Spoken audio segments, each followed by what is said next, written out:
पापा जी खाना खा लीजिए।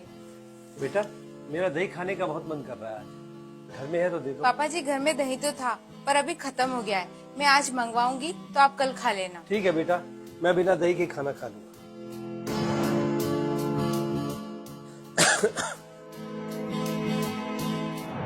कैसे हो पापा आप? तबीयत ठीक है?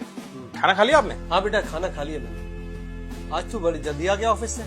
ऑफिस में सब ठीक तो है ना? हाँ पापा, ऑफिस में सब कुछ अच्छा है। एक्चुअली अपनी बिल्डिंग के पास में एक क्लाइंट है, उनके साथ में मेरी मीटिंग थी, तो मैंने नेहा को फोन लगा के बोल दिया था कि मैं लंच आज घर में ही करूंगा। हाँ ये अच्छा किया तूने बेटा। अब मैं आराम कर लेता हूँ, तू अपना खाना खा। ठीक है पापा, आप आराम कर लो। नेहा तुम खाना लगा दो, मेरी भी न्यू क्लाइंट के साथ में मीटिंग है, मुझे जल्दी जाना है। ठीक है, मैं जल्दी से खाना लाती हूँ। ये लो खाना। क्या हुआ कुलदीप, आपकी तबीयत तो ठीक है ना? आपको दही नहीं खाना है क्या? नहीं मुझे नहीं खाना, एक्चुअली गले में थोड़ा सा मुझे खराश जैसी लगी। अच्छा कोई बात नहीं, आप अच्छे से खाना खा लो, उसके बाद मैं आपको अदरक की चाय बना दूंगी तो आपके गले को आराम मिल जाएगा। ओके ठीक है। पापा आप जल्दी से अच्छे कपड़े पहन के तैयार हो जाओ, हमें कोर्ट चलना है थोड़ी देर में। बेटा कोर्ट? वहाँ मेरा क्या काम है कोर्ट? पापा वो चारू आंटी है ना, जिनकी बहुत साल पहले हस्बैंड की डेथ हो गई थी। एक्चुअली मैंने उनसे आपकी शादी के लिए बात कर ली है और वो शादी के लिए राजी भी हो गई है। तो पापा इसीलिए हमको कोर्ट जाना है, आप जल्दी तैयार हो जाओ। शादी? वो भी मेरी? पर क्यों बेटा? पापा जी की शादी, वो भी इस उम्र में? ये क्या मजाक कर रहे हो मैं आप? मजाक नहीं कर रहा हूँ, मैं बहुत सीरियस हूँ और पापा की शादी जरूर होगी। लगता है आपकी तबीयत के साथ साथ आपका दिमाग भी ठीक नहीं है। ये उम्र उनके नाती पोते खिलाने की है, ना कि शादी करने की। बेटा अगर शादी करनी होती मुझे तो मैं पहले ही कर लेता। जब तू छोटा था तब मैंने शादी नहीं करी, तो अब क्यों करूं? तुझे तो मालूम है बेटा, जब तेरी माँ गुजरी थी तो 5 साल का था। अब शादी करने का कोई मतलब नहीं। सच तो यह है बेटा, अगर मैं शादी कर लेता तो तेरी दूसरी माँ आती, वो तेरा ख्याल नहीं रख पाती। जब मैंने उस मुश्किल समय में भी शादी नहीं की बेटा, तो अब क्यों करूं? मुझे सब कुछ पता है पापा, आपने मुझे कितने मुश्किलों में पाला है। आप बहुत मेहनत करते थे और मेरे लिए, मेरी खुशी के लिए सब कुछ किया आपने।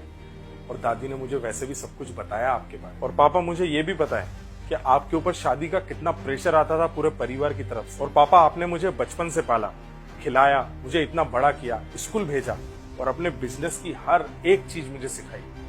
और आपने मेरी अच्छे से शादी कराई नेहा से, ताकि वो आपका ख्याल रख सके। सही कहा तूने बेटा, सब कुछ सही चल तो रहा है। अब तेरे मन में मेरी शादी का ख्याल क्यों आया? हाँ कुलदीप, पापा जी सही तो कह रहे हैं। मैं उनका कितना ख्याल रखती हूँ, अपने पापा की तरह सुबह शाम उनकी दवाई का, उनका खाने का, सब चीज तो सही चल रहा है। फिर तुम ये सब क्यों सोच रहे हो? हाँ नेहा, ये तो तुम सही बोल रही हो कि तुम पापा का कितना ज्यादा ख्याल रखती हो।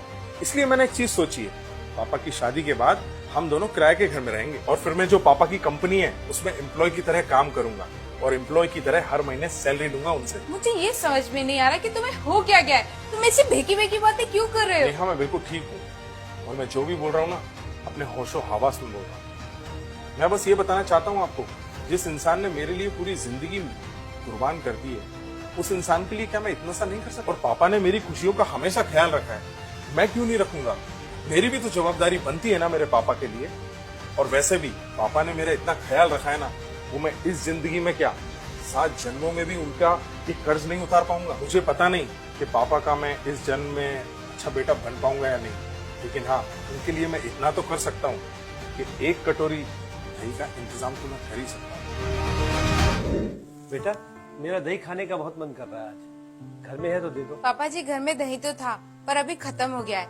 मैं आज मंगवाऊंगी तो आप कल खा लेना। ठीक है बेटा, मैं बिना दही के खाना खा लूंगा। ये सब के बाद में नेहा, मैं तुम्हें कुछ ज्यादा बोलना तो नहीं चाहता, लेकिन एक बात जरूर बोलूंगा कि जब लड़की अपने मायके में होती है तो अपने पिता का कितना ख्याल रखती है वो, और जब उस लड़की की शादी हो जाती है तो उसके ससुर का ख्याल क्यों नहीं रखती है।